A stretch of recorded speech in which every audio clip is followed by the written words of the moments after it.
Bush League Podcast. A show about nothing and everything.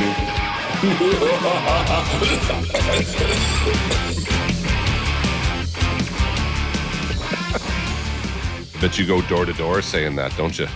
I highly doubt that. Never gonna happen. Well, knock, knock. Who's there?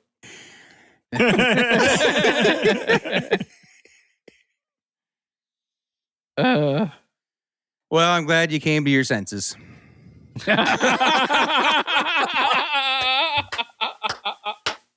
Oh, how long have you been waiting for that one to be used? Oh, man. That was no filter. Just come right out.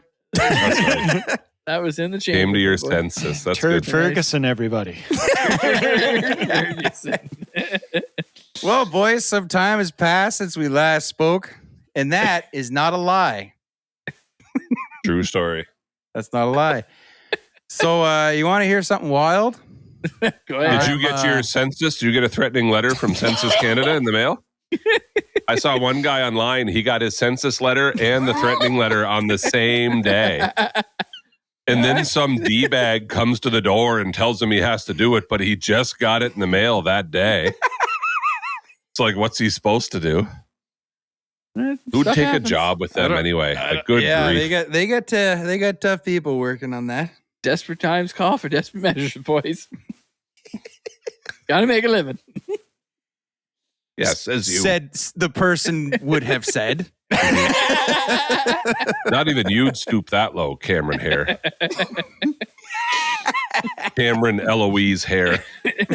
Eloise? Where did you get Eloise? From your birth certificate. I don't think that's I really mine. wish that was your middle name. Yeah. Oh, That'd yeah. be unbelievable. Yeah. Like, I didn't get beat up enough when I was a kid. Let's just add more to that. Would you prefer Flavio? I would. Cameron Flavio. hair. Cameron Flavio. Briatore Hair. Nice. I think it has a ring to it. He's a fine man. Works for Jokes wouldn't aside, fire his me, middle right? name is Giovanni. Giovanni. Russian. My middle name is Hector. First thing, when you start talking like that, first thing I think of is Lewis Hamilton. Just saying. Nice. Well done. Mr. Ferrari. Mr. Ferrari. Legendary Ferrari. Ferrari driver, Lewis Hamilton. So, yeah, I'm a Little League coach now. I can't. Oh, this is going to be good. That's a pretentious way of describing what's really going on. But so my young fella's in Rally Cap, and Rally Cap is basically Baseball Canada, who apparently is run by Jason Dixon. I didn't know that. What? Yeah. Was talking to him last week. There you go. Yeah. Legendary Bear Mashir. Yeah. So anyway, Rally Cap is kind of like it's kind of branded as a replacement to T-ball. And when we were all kids, it was like you did T-ball or whatever. But so Rally Cap is more of a focus on baseball at a young age, and but like so U5 to U7 is under the Rally Cap program, and the fun little thing to that is there's no coaches. So when you sign up for it, you basically get a field, you get a guy to drop some equipment off, and you get a YouTube link to stuff you can get the kids to do. Mhm. And basically they say every team should have 3 to 4 volunteer parents that act as the coaches for the team. And so we showed up tonight for the first, we did orientation the first night. So there was a guy from Moncton minor baseball there. And I always get a kick out of that age group because whether it's hockey or baseball, it's always like the last priority. Like all the other leagues are going, they've all started, they get that all sorted out. And then I always assume that someone's like, oh yeah, U7, Right. Are you doing that? Did you send that email?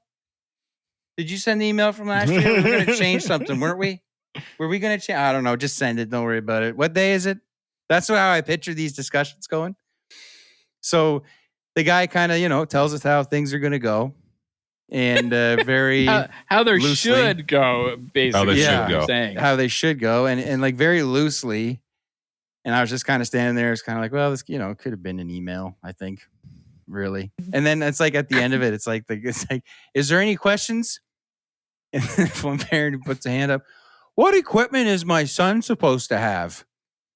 And it's like, well, if you check the email they sent 4 months ago, where it said you need a helmet and cleats and a glove. Just also, if you didn't have the email, probably could have went out on a limb to Got a assume glove. that. Anyway, so that's Monday, and they say, so we'll see you Wednesday for the first one. So you're like, okay. So there's a guy that goes to the church. His son is on the same team as mine. So we're like, that's awesome. So we're talking, like, I'm like, so do you have any idea what to expect out of this? He's like, no. I'm like, well, they need a couple parents. And I said, I just hope that not all of them are insane. Like, hopefully there's just some rational, normal people. I don't care what you don't know. Because people are like that. They're all rational, normal. Well, you never know. So I'm just like, I don't know what to expect. So I'm like, well, you're here. So there's two of us. We can kind of band together. We know what we're dealing with. So we get there tonight, and like you go on the field, and there's a bunch of parents and kids standing around. The kids are kind of doing stuff. We're standing there. No one wants to make eye contact because we're all aware that like someone has to be the person to like start this thing. So the parents are all just kind of looking down, like no one's saying anything. And it's like, so I'm like, okay, I get it. But like the guy is going to come around and like, he must be going to tell us something. Like, what do we got to, eventually this kid comes probably 15 minutes, and some of the kids are like whipping balls at each other's heads and stuff like that. And, and this guy comes around and he drops off the ball and the bag of balls and the tee. And I'm like, and he's got the Moncton baseball golf cart thing there. And you can see the older kids are over on the other fields. We're on like a smaller version. And I'm like, yeah, thanks, man. So, are we like, What are we doing here? do we go? Are we starting now? And he's like, yeah, I think so. I don't know. He said, I'm just bringing the equipment over. So I was like, so, okay. So we're going, and I'm looking over at the other U7 team. They've got a volunteer parent who I've seen this guy around, and he's actually, his son is in my son's class. So I've seen this guy around. He's got them doing like jumping jacks and stretches and warm-ups.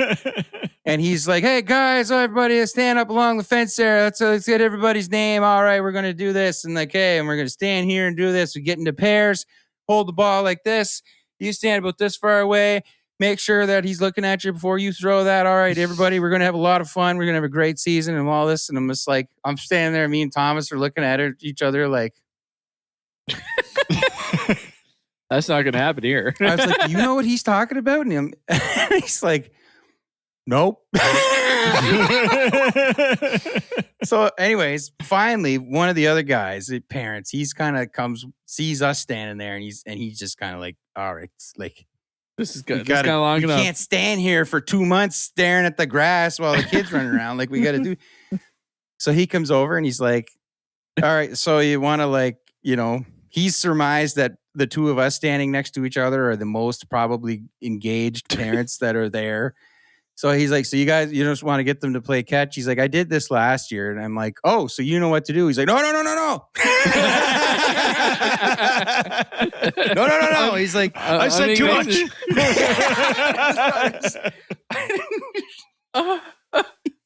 did this last like, year. no one wants to. No one wants to Anyway, touch it so we with a 50-foot pole.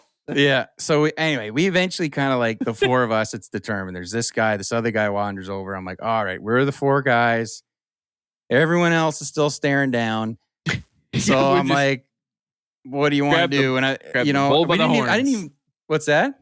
grab the bull by the horns. Well, I left there. I didn't even get the guy's name. I don't know what his name is, but like his son is there. The other guy, his son is there.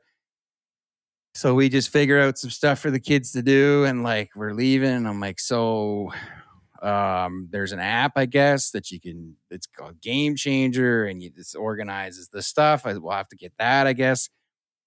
So it literally is you pay for this. And I'm like, I could have just put a message on Facebook that said, you want to play baseball at a fields, like after one of the school fields? We could have just done this for free. we did that We really growing up. didn't need to pay for this. Literally growing up. We always played baseball at home. We never had to pay anybody. We just played baseball. Yeah, I was like, I said to my wife, I'm like, this is just like we're playing outside at the park with some other kids. Like, we didn't need to pay to be here. Yeah, how's the organization? No, we haven't got there yet. Yeah, it's like, oh, well, they send you an email that tells you what to do. It's like, yeah, it's their YouTube channel. You could just search Baseball Canada and look at all the drills on YouTube. You don't even have to pay for it. It's just like, so. Anyways, My youngest did rally cap last year, but we didn't have that experience. They had like one coach for every group. oh, that's And then nice. when you showed up, it was just like, so who wants to be the assistants and the helpers? But there was one guy who kind of knew what he was doing on every team. That would That'll be be nice. Jeremy next year. I Jeremy saw next the year. guy who talked on Monday, and he very deliberately did not want to look at anybody. No, Because- no. And I get it. I understand because at that age, you've got a bunch of parents who don't normally do this, and they're all like, "Oh, can he be on his team? Oh, can he be on his team? Can we switch? Can we do this? Can we do that?" So I get it, dude. I understand. You want to just check your boxes and get out of there before you get stuck talking to some parent who doesn't know anything and then waste your time all night. I understand that. I get it. But you could have at least walked around and said, like, all right, so like take 5 minutes to be like, so do we have a couple of parents here that want to do this? You, what's your name? Yeah. So yeah. Okay, great. We'll be around. Send us an email if you need anything. But you guys are it. Have fun. Like, I was expecting at least that. Not like nothing. Yeah. Like, anyways. The email 4 months ago probably had something at the bottom of it that said, if you want to volunteer for coaching, reply to us or whatever. Yeah, so my neighbor, his daughter's doing it. She's in the younger age, so she's in a different group. He said last year that's what they did. And so this year he's like, yeah, this year they didn't send that out. And I'm like, great. Awesome. Glad to find out about this tonight at their first practice.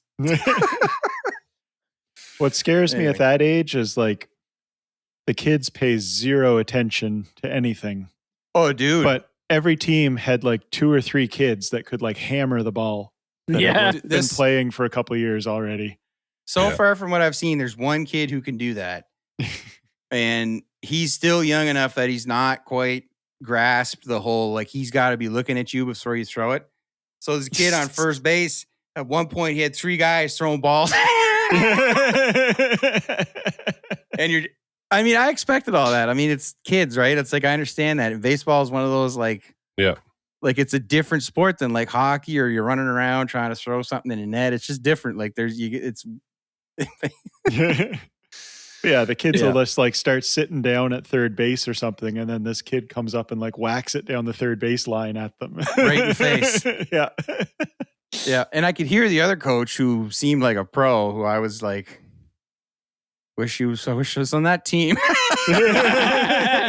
He was hammering that home. He's like, you gotta be paying attention. You cannot throw the ball if the person's not making eye contact with you. You cannot do it.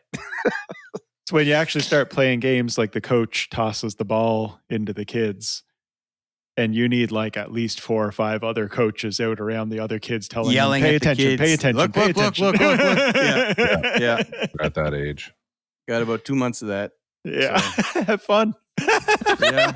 He seems real without a coach. sympathetic. I mean, listen, the flip of that is you can get some parents that are way too hyper involved when you need the happy medium because of what their age is.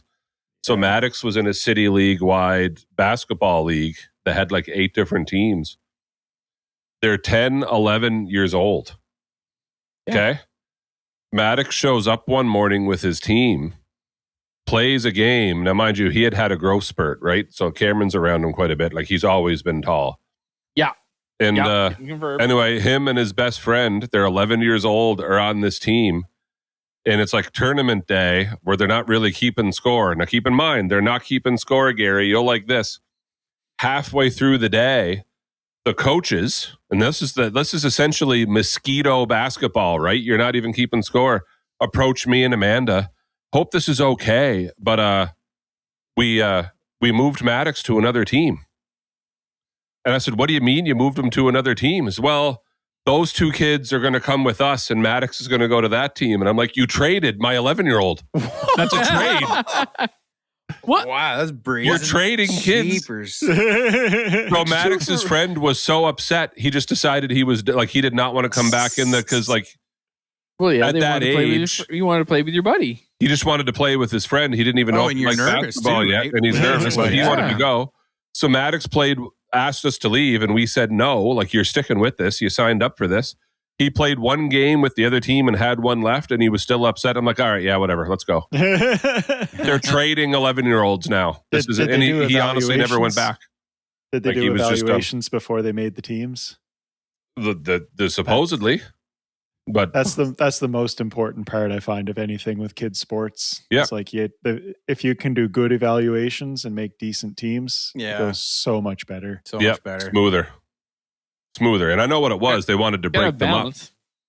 But like you're the one that put them together, and they're with their friends, and now you've Yeah. broken up friends, and now they're not And- playing with their friends anymore. Yeah, you can't do What's it the after point? the fact. You need No. to do it in the Before. evaluations. You made the mistake, you got to stick with it. Yeah. Yeah, True. yeah. Crazy. Yeah, we had hockey games this year where you're winning like 32-0. Whoa. But it's like, what do you do? It's This is our Coaches- team. Okay, so he starts with like, all right, 5 passes before you. 10 Yeah. passes Yeah. before you shoot. 3 passes.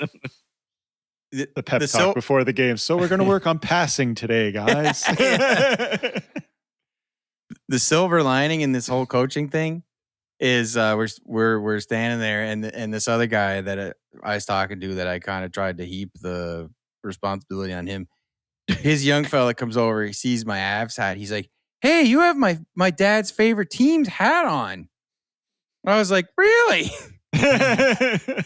So what the else guy- we like, have in common? I look over and the guy's got he's got some Avalanche stuff like in his bag, and I'm like, this is gonna go just fine. He immediately started into. He's like, "Man, I don't know why they didn't go with Blackwood earlier," and I'm like, "I know," and I'm like, it was like Just chariots of fire. Ignore the kids. We went to Tim's, had a coffee. Kids are getting pop flies right in the Yeah. head. Ah! Oh yeah, he said a few things right away. I'm like, "No, you're a legit Avs fan. Let's go." Yeah. So that's the silver lining. I found a friend. Yeah, I found a friend too. Yep. So what else is new, boys? I do got to tell you about my experience with Paris airport security. Paris, Ontario? Yeah. No. So, I went on this trip and we took a lot of students with us. We were a group of, I think, 52. I think there was 52 of us. 52. But it wasn't too bad because it's just enough that, like, we filled the bus. So you Oh. even knew if someone was missing for a second because there's literally the exact amount of seats minus the 2 extra seats that you keep folded up that you can fold down. Fair enough. If every seat was full, everyone's on the bus. You know what I mean? Because it's your bus. So it wasn't too bad. Went through Moncton, went to Toronto, went from Toronto to Amsterdam. Everyone's fine. Everyone's luggage made it. Everybody. Awesome. I was Smooth. going to say that. The 50 way some home- people. The way home, not so smooth. So it was the weirdest. Everything else was so smooth. Like, I can't exaggerate enough. Like, Toronto was great, and you made the gate, and you went through. Everything was awesome. You got into Amsterdam. Everything was great. On the Isn't way that when you home, become paranoid, though? That's when you become paranoid. Well, You're like, it wasn't even paranoia. So, like, we get to the Paris airport, and you can't just be dropped off because we're in a bus. And because of the gate we had to go to, the bus driver knew, like, no. I know it says gate C over there, terminal C, but if I go down there, the police are down there. They're going to tell me we can't park there, and we got a bus, which isn't that big of a deal, but all of our luggage is under the bus. So we have to sit there for a second because I've got to get everyone's luggage off. So he's explaining. So we go up around by where the crews and stuff load in, but there's another door there. And he said, we're not supposed to park here either, but no one's going to tell us to move until after I got everyone's luggage off. Like you can tell he's done this before. Like, we got a minute. No, We've got a minute. Yeah. And then sure enough, people were like, what are they doing? But by the time they realize what we're doing, all of our luggage is out. And it's like, let's go, guys. Right up the sidewalk and in the door we go. So we get into Terminal C in Paris. And we already have, like, we know where we're supposed to go. So then we look up at the gates, and they've moved the gate. It's like, all right, so here we go. We're going way up around here, which is still fine, but you're keeping 52 people together, right? So we go way up around, and it's a self-check-in. There's 8 terminals. 2 are out of order. oh, no. There's 52 of us, and we're not the only ones on this flight. So there's a lineup, but the line is just for your bags. And the line is huge. So they won't take you in line unless you've done the self-checkout first to print off your ticket and your luggage tag, and it prints you off the sticker. And in this airport, instead of like someone putting the sticker on your luggage, you have to do it. Which with 52 people and like 45 of them being teenagers was just a blast, by the way. Trying to get all these stickers and all the luggage correctly and making sure everyone's good to go. Herding a cat or herding a... They've got 2 people from the airport actually handling the terminals, because you had to scan your passport, put your fingerprints on the thing. It prints you a sticker, prints you a ticket, prints your next ticket, prints you another sticker that you're supposed to keep with you that it matches your luggage. 52 people, and other people are getting frustrated because they're trying to make their flights. They're trying to wait in line. Now, we were a little late getting to the airport, but when I say we were late getting to the airport, we had 2 hours and 45 minutes before our flight. We're in there trying to get these tickets. We then proceeded to stand in line for about 30 minutes to make sure, and I think I was the last one out, but I in other words, like, my bag went, but I stayed there, like, I got to get the last kid through. Right? So, like, we're talking to each other the whole time. Like, we'd give each other a thumbs up, like, yep, all mine are through. Yep, all yours are through. You know what I mean? We then went to security, and this is where the real story happened. So it's already a gong show, and it should not have taken 30 to 40 minutes just for you to get your ticket in your hand. This is pretty foolish. And let alone drop off your luggage. So they walk you through a gate, and sometimes you walk, but sometimes, Cam, you walk through some of these airports, and it's like, oh yeah, no, they tell you to go through here, you're going to hang a right, and there's security. No, we're going to go through here, we're going to hang a right. You're going to walk up that hallway, right? That looks like it's headed to the third ring of, wherever. And then you go to an opening and you realize this isn't security either. Okay, so now we're going left, right? And now we're taking another right and we're going up here. And there's a guy pointing, no, if you guys are going to Kent, you're going that way. International flights are that way. So then they all go. And a few of the teachers ahead of me, because I'm one of the last ones, are saying, like, listen, this is a big group. We're all together. Like, just so you know, we're all together. There's 52 of us. We're all together. And so this one guy tells us, all right, so here's what you're going to do. You're going to go down these stairs, and there is a big security thing. Like, he wasn't steering us wrong. And when you get down there, tell them in your group, but you stay to the right. So we go down there. We tell them we're all in one big group. And one woman says, all right, come with me. And she starts leading us through. So have you ever seen, it's like a ride at Disneyland, Gary? It's just a maze of, like, serpentine. So you feel, so you feel like you're still moving. But there's 2 of them. So there's, like, those self-check-in security things where, like, the scanner goes by and you put but they're all closed. Of course. Yeah, of course. There's 3 officers working the entire thing. So there's flights within Europe to the left, and there's 2 people over there, and there's international flights to the right, which is us. And 500 there's people. 3 people there, and one guy just seems to be taking nobody. He's got the light off, and he's doing something in his. And there's He's like, "I'm not easily involved." 200 people lined up waiting to get through security with 2 people taking them. 2 people taking them. So it gets better. Did they smell your water bottle? Yeah. So I'd already emptied the water bottle because heaven forbid. So within this snaky line, each of those guys in the stalls have their own line. It's not like you're all in one line. This is going to matter in a second. Okay. They're not all in one line and then just taking like, okay, who's next? Okay, who's next? No, they have separated this for some reason. And each officer has their own line. So,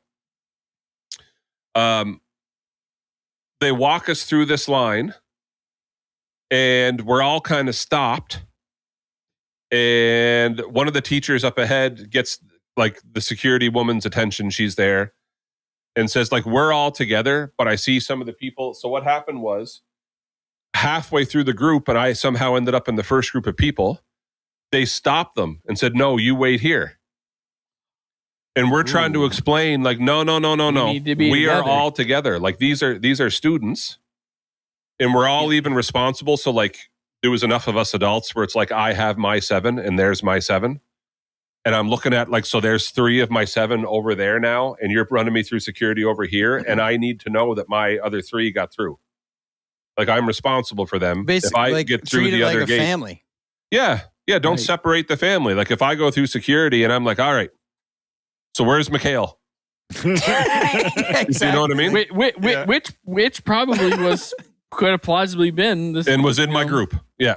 So- in your group, yeah. And we were separated, by the way. They separated. So one of them up front is telling them like, no. Like, listen, we're together. We're all one group. So I've somehow went from last to first, and I'm in the first of this line now. One of the first. And so, okay, come with me. And the woman from security opens the rope, steps in with us and says, follow me. And walks us to the end of the thing, opens another rope, walks out, and walks right out past the first woman in security and said, come with me, like we're going to get your whole group together. So everyone Awesome. starts walking single file. Okay? And to keep in mind, I've got people behind me, but now that we've all turned around. So we walk out, you know what I mean? So the next woman in security who's waiting at the gate starts yelling at me like bloody murder. Like, stop, with a real thick accent. And I said, well, that's my group there. She said, no, you stop. And she put her hands up like this in my face and she puts the rope across and won't let me go. So now there's me and 20 people. And she won't let us leave the line. And they've taken half our group over there to the other line. Okay, so now you've separated us. So now I'm trying to count. Okay, so there's 4 of my kids, and the 3 I was missing are now with me. And I'm now at the back of the line. I was at the first of the line. Now I'm at the back of the new line. And it doesn't seem like a big deal. Like, but this all happened over 15, 20 minutes. And they tell you to be there for an international flight 3 hours early. Yeah. So at this point, between the ticket fiasco and the stuff that didn't work and now going through, and we still not through security, we're just in line. An hour and a half has gone by, guys, at this airport. So we stand in line. It's like, okay, they are not like another teacher who speaks French spoke to another guy that's walking by that's running security. He's calling out different flight names and stuff. Like if you're going to Sao Paulo, come see me now, as in like we're trying to get you to your flight. In other words, you've been in here right. so long. Yeah, you've been here so long. And if I looked at like the other trips and then these 2 lines, there's easily 400, 500 people down there, like in these 4 different lines that they're trying to get through with like maybe 7 people working at the kiosks. like, And they weren't that's- going fast either. They weren't whipping them through either, just so you know. It was like one at a time asking questions and stuff. And so When did you arrive? When are you leaving? So I'm not kidding when I tell you, we stood in this line for almost an hour. What room are you in? What room are you in? So we Sorry. stood in this line for almost 1 hour. Hour. And we're looking at, and one of the other teachers that's with me, like Lauren is next to me. We've somehow ended up all separated, but me and Lauren are together with this group of kids, and the kids are behind us. And one of the adults on the trip is on the tail end with the kids. And I was like, Lauren, I don't know about you, but I'm starting to worry. Like, I know we have like 45 minutes to make this flight now, but we're not moving fast enough to get there. Like, I'm watching the pace at which, like, if we've been here almost an hour and I still think there's 40 people between us and that officer over there, and there's 20 of us to get through, and our other group's over there. So the other group somehow is moving faster and faster and faster than us. But they're not, it's not insanely, like at that point when we're having that conversation, none of them have made it through. And so the other teacher, Annie, that speaks French, says to the guy again, like, excuse me, sir, like we have about 40 minutes now to make our flight. We're still not through. And this is the security check. This isn't to scan your bag and take off your belt and all that stuff yet. This is just for the right to go to the next part. Right? So he's cold with her and says, I know. It's like, okay, all right, here we go. And he starts calling out other flights. Meantime, Dave Gopi's over in the other line with the other students, and I can see him pointing at us. He's talking to somebody else. He's saying, those are my people. So they've now worked their way up to, they're almost first in line, but there's easily 20 people between us and the checkout, but there's only like 5 or 6 people in front of their group before like their group's starting to go through. And now we're blatantly not together. And like I told you, it's like I've got some of his kids, he's got some of mine. We're all mixed up because they yelled at me, no, stop. For some reason, I was the breaking point for this lady at the front desk. And even though her coworker said, follow me, and that's what I'm doing. No. Like just, we all would have been together. The guy comes through. So we're now at about, and I'm not kidding, we're at about 30 minutes before our flight is boarding. We're now still not all together. The guy walks through and he points at all of us and come with me. So we're now reverse order where we were. He walks me through and puts us behind them in the other line. So we're all together. And now I'm right back. One of the adults looks at me because he was with me on the other side. He goes, are you not right back where you started when she yelled no at you? I said, I'm right back where I would have been. Like we just cut in front of a bunch of people. The guy closed them off, told us to walk through. Now they all think we butted. They've been waiting in this line, fair and square. They just put 20 of us in front of them, not like 2 people, 20 of us in front of them. They're all mad, and I'm right back where I was when she yelled no. Meantime, whatever happens, another officer opens the booth on the line we used to be in. Oh man. So we get through, and I get through ahead of like the group that was behind me. So I'm waiting. When I walk through security finally, Gopi's on the other side. We now have about 25 minutes, I think, to make our flight. We haven't gone through security. So I said, Gopi, you run ahead with the other kids. I'll stay here and tell them, like, get your pass out, keep your passport out, make sure you scan this on the way through. You got to go that way, okay? Go. Make sure you don't have any water. I'm giving them one at a time as they come through security, giving the same instructions over and over and over again. And then when I saw Lauren come through, I'm like, all right, so we're last. Let's go. Okay? We get all the kids through security. We now have about 10 minutes to make our flight. Oof. The very last kid, they pull him for the random security check. No. So I wait with him. I think I had some kids mad at me here too. I'll tell you in a second. So I run up. Now we know boarding is boarding. Boarding isn't the planes leaving. Boarding is we'll now start boarding. Well, I have a seat on the plane. Depending on which zone and all that. Yeah, but they're boarding. So I stay with him. We discover why he got randomly checked. He forgot an entire, like a big bottle of shampoo in his carry-on bag. Because we've been going hotel to hotel. And like I felt bad for him because he did feel like he honestly forgot. And he was like, he was trying to be nice, but he's like, I don't care, man. Throw it out. Just throw it out. We got to go. Throw it out. Yeah, don't care. Move on. Well, yeah, but now he's got to do the gunpowder test on everything he owns. Oh my. And like the guy, I swear, he was like the bear from an A&W commercial, like walking slow. The guy took it out and the machine didn't work. And then he hauls it out. He looks at it again. And then he puts it back in again. And this poor kid's looking at me like, I'm so sorry. What do I do? I was like, no, like there's nothing we can do about it. We just gotta bide our time. We're with the tour group. Like we're literally with Air Canada's biggest customer. They're not going to leave without us. The whole group's not going to leave without 2 people. They won't. It'd be an insurance nightmare for them. They will not. They won't do it. I've been on a plane that held for a group one time. That it was like sorry, Yeah, we they missed our usually- taxi time, but yeah. They'll even do it for like 2 people. Yeah. people traveling alone. Yeah, but a big group. So yeah. he finally gets through, and I know they're calling for boarding. Now boarding, like flight whatever to Montreal. He gets through, his shampoo's been thrown out. He had a box of like Cards Against Humanity. Yeah. Right? But it looked like a brick or something. So between the fluid and this brick, so like the guy's taking out cards and looking underneath it and putting it all back in. And it's like, yeah, man, they're cards. They're literally cards. Like, let's go. Like our flight's boarding. So he finally lets them go. They're boarding.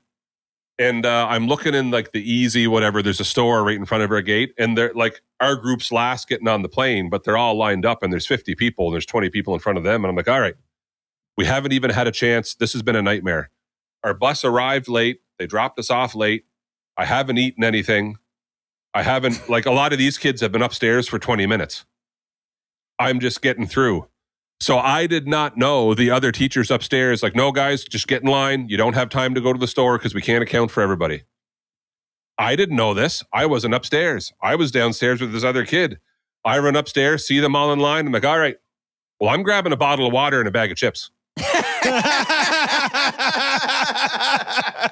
And So, the like, floodgates are open. One of these kids is looking over and I can see them giving me a dirty look. Like, are you serious?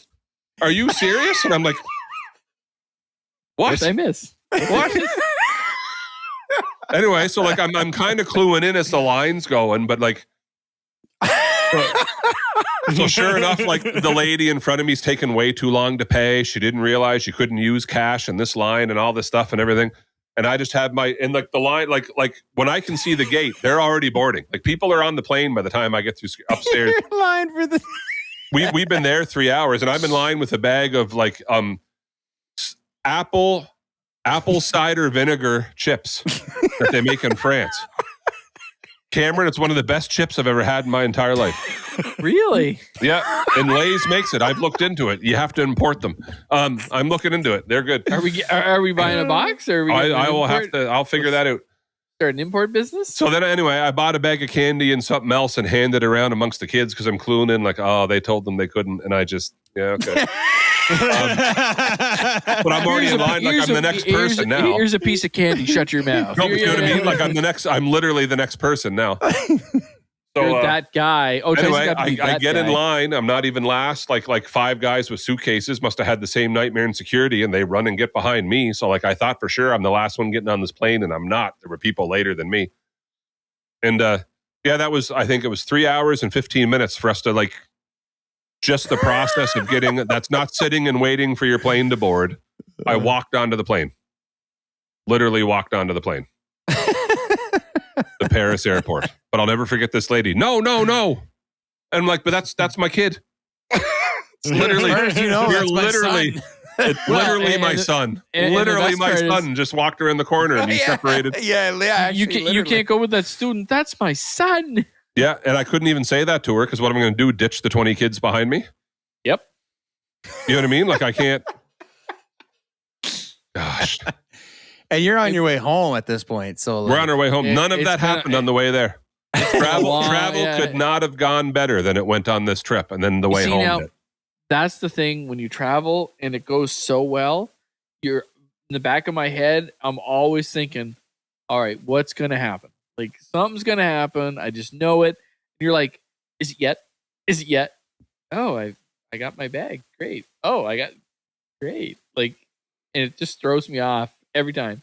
I almost want something, believe it or not, something to somewhat go bad at the first because then I know, Feel I like got you're that out of getting the it. way. Feel I like got you're that getting. out of the way, right? Yeah. I know what But- you mean.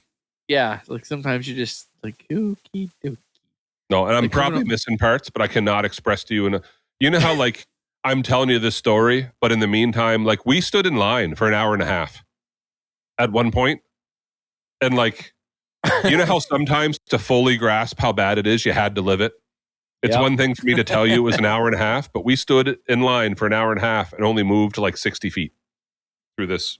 I find the hard part about those situations, like I haven't traveled a whole lot. I've traveled more for work than I have like personally, airport. but like I'm always mindful, I guess, of anytime you're in those situations in like in an airport, it's like you want to be like your impulse is to be like, oh, you don't understand. I have a flight to catch. Like, you know what I mean? Like you, oh no, Everybody but has a flight to catch. I wanted to, yeah, I know. And you're like, but you can't say that. Like, Yeah, and, so and you it's want to like, say, yeah, and you want to say, hey, like, can you make an exception because you know that they did it for one, they have to do it for all, and yeah, exactly. Like, Yeah.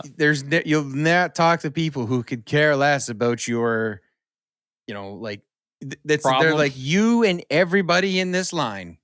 So I'm sorry, but that's the way it is. Yeah. And To And those in this people, case, to like those no one people- would talk to you, but it was a weird, like, I almost wanted to say, like, do you see those 20 people over there that aren't with me? I was ahead of them. And you said, follow me. And then I she did. yelled, no, no. And then sent me back to the end of a new line. And now those people I was ahead of are now ahead of me. And now I'm not with them. And then you waited an hour and then had me cut in front of them. But those poor people don't know I was here first. And then after you put me in this other line that's faster so we can go catch our flight, you opened up another booth in the line we were in. And all the people that were ahead of us in the line we were in got through before we did. So if you had just left us there, I would have been through first. Just Instead, no, what you got to do is you go, yeah, no, sorry, I was just trying to keep up with my cousin Gord over there. And then they're like, oh, he's Canadian. Oh, go ahead. why didn't you say before, eh? But it's like, this is that type of situation is the type of thing when people tell me about conspiracy theories, I'm like, you are giving people way too much credit in being organized. Nobody's organized. Nothing's organized. Those people you're dealing with, like they are just one moment to the next. I'm going to solve this problem in this moment. I do not have the time or the brain capacity to think about, like, we just put this guy back here. These people don't know that that's happened. So it just looks like we just took him and put him in front of everyone else for no reason. Like, it's just not at that level. Like, there's too... You know and what it I mean? also, like, I got thinking about it after, like, we talked about this for a while on the way home because we were like, what just happened? Like, what just, like, we were all honestly puzzled. It was that bad. Because first of all, if I want to get all of us into the second line and we're all going to the same spot, what's it to you? If I made that line longer. So you split us, put us in two lines. One line's not moving. You then put us back in one line an hour later that we were to begin with.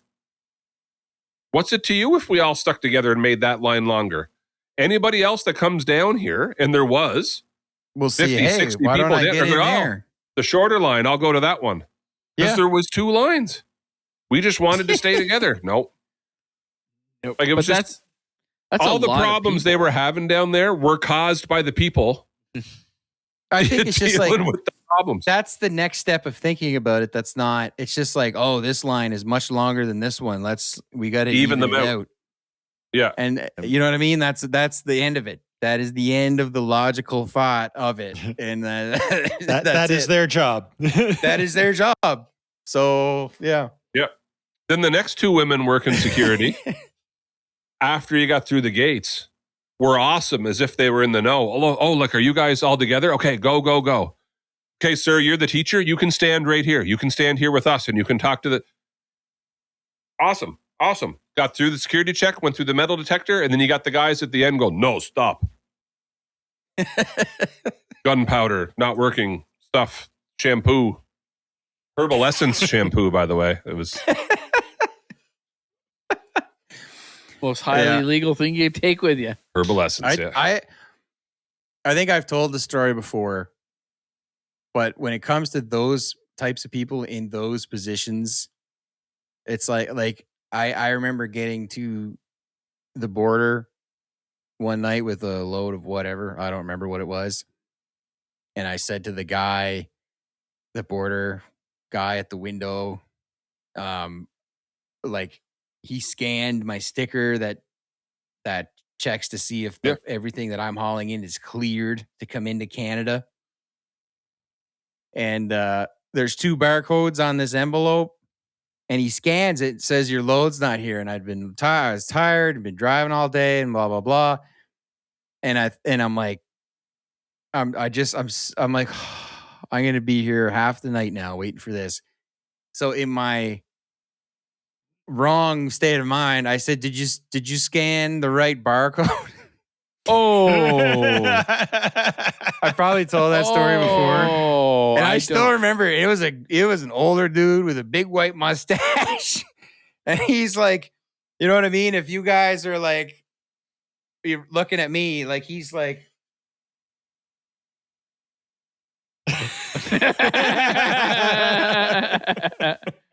what? What did you just ask me? As he's like rising to I'm like, nothing, sir. I'm not sure. I'm done. It's okay. It's fine. He's like, you can take your you can park over there and you can take your paperwork in and get it cleared. Yes, sir. No problem, sir. You know what I mean? It's like, yes, sir. Thank you, sir. May I have another? Ruined my whole life. So it was in that moment that I'm very conscious of like what someone's role is, the power they have, and it's like your ability to have no power. They don't care about your personal problems. They don't care about how late you are because everybody ahead of you and behind you is worried about the same thing, and they can't be worried about everybody that comes through. So don't give them a reason to stand out as a jerk so they can go, you know what? We're going to inspect your whole load. We're going to unload the whole thing. Full body cavity search. Yeah. So it's like, I'm helpless. I feel helpless. However, feeling helpless is probably the best way forward. Stuff happens to people like at the border just crazy stuff like that all the time. I know someone that got pulled over. His daughter was, I don't know, 6 or 7. She had a teddy bear, and he was going across the states, and he looked like someone that the FBI was looking for, and he had like a station wagon. Pulled him over, made him get out, and they tore the car apart. Like took panels off, like everything. Took her teddy bear, ripped the head off the teddy bear, took all the stuffing out to see what was inside of it because they were sure he was smuggling something. Like, and then at the end they're like, "Oh yeah, we were wrong. You can go ahead, you can clean that up." And they walk away and they just leave you. And you're like, "Oh, they leave you." Like you're like, "What do I do? Like, I didn't cause this problem. Like you did." Like, Dad's had it done to him, and a coworker of mine. There was warrants out for someone with the identical name as him and birthday. That's unlucky. But you know how okay, so now that you've made my life miserable for the last 3 hours, did it occur to you to bring up the picture or? Yeah. Because my picture's on the ID. This is me. I'm not him. His poster, his wanted poster has his face on it. Yep, same name and birth date, and they gave him the and not him. Yep. Yikes. Yeah. You couldn't pay me enough to do I find for me it was when I come back into Canada, after if you went for a trip, I don't find when you get there they're bad at all. They're just not. When you go to the States, for me it was completely different. They are very, very intense individuals, and they just try to scare you from the moment you get in that line until you're done. Like, they don't smile. They're like yelling. They actually yell. Like, they're yelling, "Get in line. Why are you taking? Hurry up, move up here." Meanwhile, the other places are like, "Oh, could you come up this way, please? No, this way." Like, real calm. But yeah, I've had going down south isn't bad. First place when I went was Mexico. What freaked me out was when I stepped out after I got off the plane and got my luggage. The first thing you're greeted by is 5 men with fully automatic weapons. Yep. And they're just standing there, and they're like staring at you, and you're like, "Hi." And I'm just gonna keep going this way while you keep staring at me and making me feel very uncomfortable. But then they're kind of looking at you like, "Why does that guy look so suspicious? He looks nervous." Well, of course he's nervous. You guys all have fully automatic weapons hanging over you. It's like, that's crazy. Like, who's not going to be intimidated by a guy with a big gun? Oh, buddy. I got driven out on a bus that had no seats in it on a dirt tarmac in Kenya to hop on an X-plane. And when we got off the bus, I looked at the plane. I'm like, we're getting on that? Yeah. And there was just guys everywhere with like machine guns hanging off their shoulders. Imagine the AK-47 is an amazing weapon. That's probably what it was. Funny, everywhere is different. I remember, so when I got into Uganda, you were supposed to prove that you were vaccinated against all these things, Cam. And the guy looks at us and just didn't look at any of our papers. He just looked at me and went, rubbed his fingers together. I handed him 50 American and he waved us through. Okay. And machine gun, AK-47 hanging off him. To counter that, I remember landing in Copenhagen. They direct you through security and nobody was there and all the gates were up. You just walked into the country. And I remember being disappointed because my passport didn't get stamped. Do you know what I mean? I was like, oh, there's literally nobody here.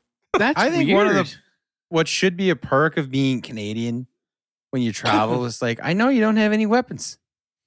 You don't have anything. How could you? What do you got? How could you? Just go through. Don't worry about it. You're fine. Like, what do you got? Oh, you got to, yeah. Yeah. Anyway, we landed in Canada, went through customs. Go ahead. You're all together? Well, go ahead. Whatever. Imagine home. 50. Imagine 50 people. You could see that guy going, "Hey, look, that's 50 guys in the same group. You're fine. You're good. Just go. Yeah. Just go." But you know what helps? They see this and we don't, right? They go, okay, group with EF Tours, educational group. Those are your teachers. 40-some students. You're good. What, do you got a bunch of contraband with you? Like, no, let's go. What are you guys, a bunch of gun runners? Yeah, doubt very much I got to ask the over 10 grand question or how much did you spend or all that. Just go ahead. Yeah. Didn't stop anybody. No, and sometimes you get through some of those lines even quick. Like, when you come into Canada, I find sometimes you get the people that are like grilling you. Meanwhile, you get another guy. It's like, "Oh, what did you do?" "Oh, I saw an alligator." I said, "Or a crocodile." I can't remember which. Well, he said, "I know the difference between them." I said, "You do?" Anyway, the guy starts laughing, going, "Oh, yeah, this is a difference, blah, blah, blah." And I'm like, "Okay." He goes, "I'm going on a break. You want to come with me?" Or like, "What?" He's all walk you out, but I want you to make it look like you're like in big trouble. So everybody's going to think, "Ooh, they're going to take them into that room over there." And he said, and he was like, "I'm going to have this big stern look on my face." He said, "Just watch everybody." He said, when they were walking by, walking behind the guy, he's got this real mean face. And everybody's like, "What did they do? What did they do?" And then he's like, "I'll take you through this door." He said, "But the best part is," he said, "when you get to the other side," he said, "they don't realize this is like into the terminal, and then you're fine. You can just go." Anyway, he was all big stern. He swings the door up and he goes, "Get in here." He shuts the door behind me and he goes, "That was so fun. Thanks so much for doing that, guys." And he walked away. He goes, "I'm going on my break." And I'm like, meanwhile, everybody's coming out. Like, you can see them, like, you can hear them all talking, like, "Wow, what did they do? Oh, they're in trouble. That guy's taking them through that door." And it's like, no, this guy's just messing with Probably similar to the experience at the F1 race with all the rows behind us pointing at your chair. Yeah, probably. I almost left that chair. I thought you were going to say, and then the guard was like, well, it'd be really funny. I'm going to put you on this plane to El Salvador. We're really going to get a kick out of that. No, you actually got to fly there. And then you just go to the prison and you stay there. It's really funny. Yeah, it'd be hilarious. Yeah, don't worry about it. You'll be fine when you land. Just tell them Dave sent you.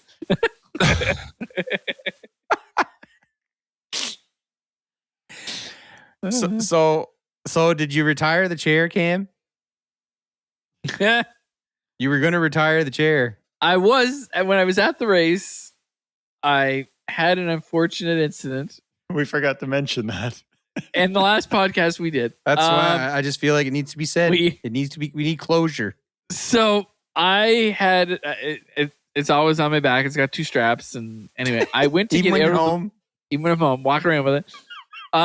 I was getting off the bus and I wasn't apparently fast enough. So the doors decided to close as my body had gone through, but my chair had not. So as the door slammed shut, my momentum going forward, it pulled me back. And then I pulled and I heard snapping noises and then it fell and then the door was propped open because my chair had kept the door wide open and I'm grabbing at it so people don't see that my chair has caused the door to stay open, and pulled it off and the 2 straps were broke. So I looked back and saw that happening. And in that immediate moment, I said, this is really funny. But it just would have been more incredible if all of the straps broke and the bus drove away with the door, with the chair hanging out of the door, never to be seen again. That's how I was hoping it was going to meet its demise. So the little plastic tabs that you adjust to make it tighter broke. So I just tied them in knots. And it was because I didn't tie them, because they both broke at different times in different spots. I didn't measure it up. So I kind of had it sideways a little bit. Anyway, the last day we were there, we watched the race and it was so cold and I just didn't want to carry it anymore because, it does become a bit of a pain carrying it. It's just, it can take a lot of people out, but as Gary said this year, it didn't because it's I was also, just so you know, when I can't believe we're still talking about this chair like another episode. But it's so tall. It's above my head. Folded flat. It actually, when you're wearing it as a backpack, it makes you look a foot shorter than you are. So all you see is from your knees down. You can't see your upper legs at all from behind. No. And you can't see your shoulders because it's sticking up by your shoulders. You just see your head and from your knees down, and it looks like you're leading the Fellowship of the Ring from behind is what it looks like. Looks somebody's Genji. Yeah. So anyway, I contemplated just leaving it at the track, but then Gary's like, you can't do that. It's what did you say, Gary? Oh, I was going to leave it. And then Gary said, no, can't let it go. I'll take it if you don't want it. Yeah, that's right. I forgot about I'll buy it off you. He'll buy it off. Get rid of it. It's going to stay in the family. Yeah, it's going to stay in the family. 2 Grand Prix and she's. So I don't know. I may, Gary, you'll probably get a message here one of these days to say, yeah, I've got a new one. Because I already looked at them online and the new ones have Jeremy, the new ones have fans in the seat.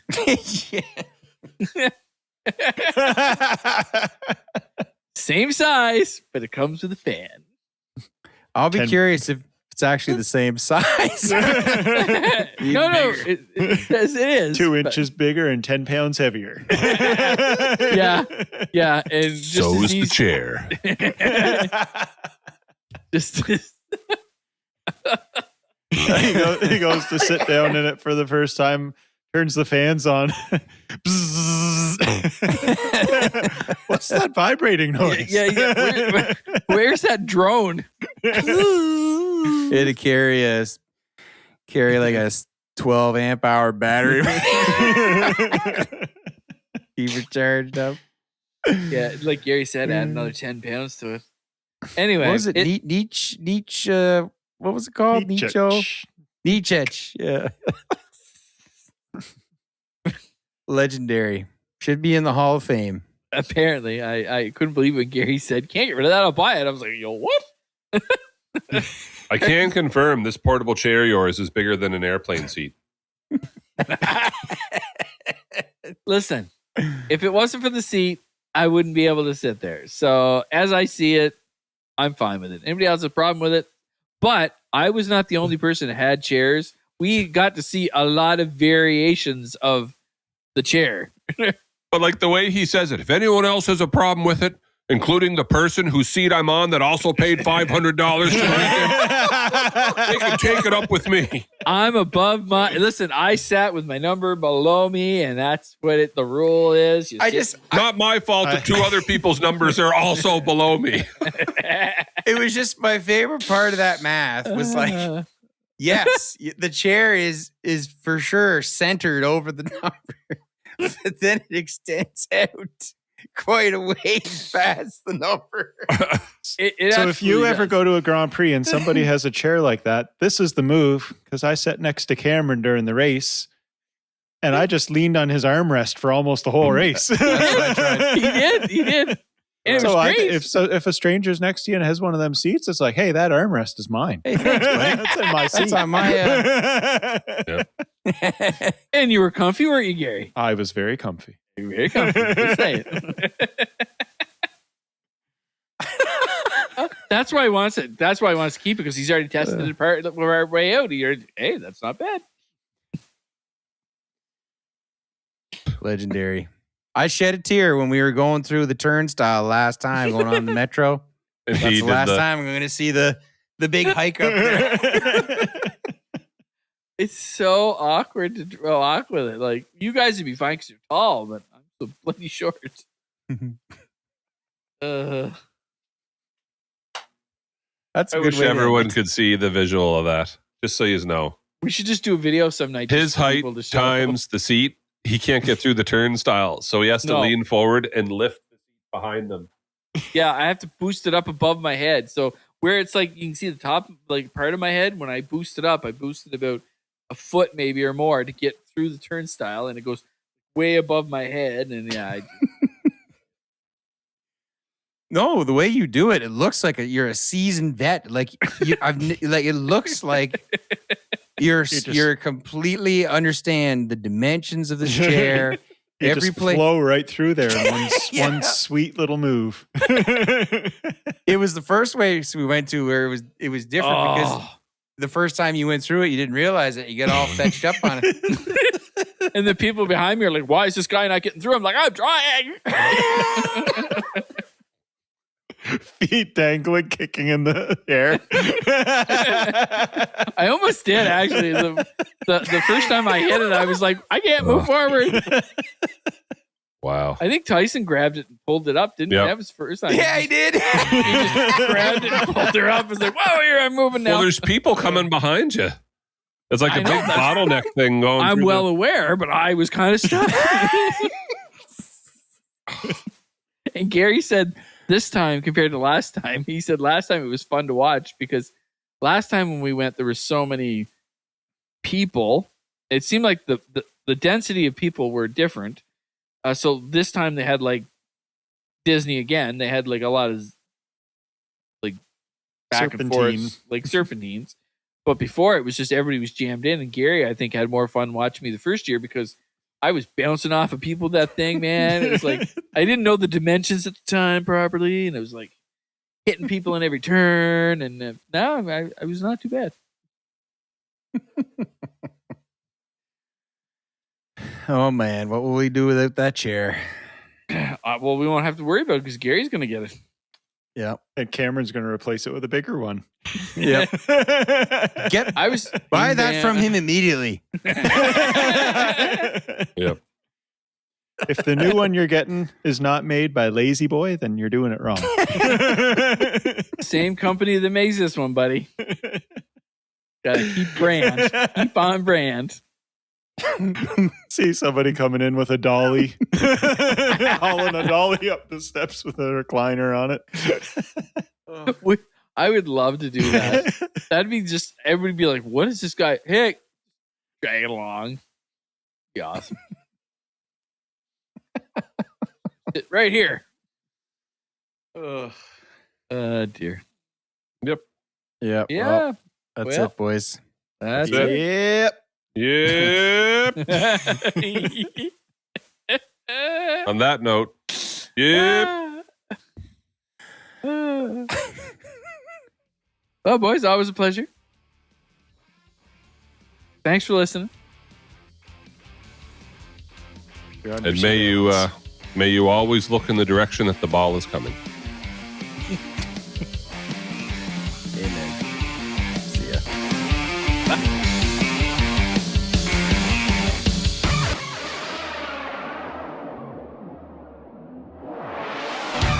Cameron Eloise hair.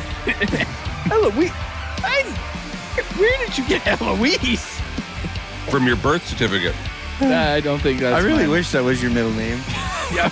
Oh, yeah. That'd be unbelievable. Yeah. Like, I didn't get beat up enough when I was a kid. That's the sad part about it. You just wasted some of your life listening to the Bush League podcast. You must stop what you're doing right now. Like and subscribe and leave a 5-star rating. Make sure you follow us on Instagram, Twitter, and like us on Facebook.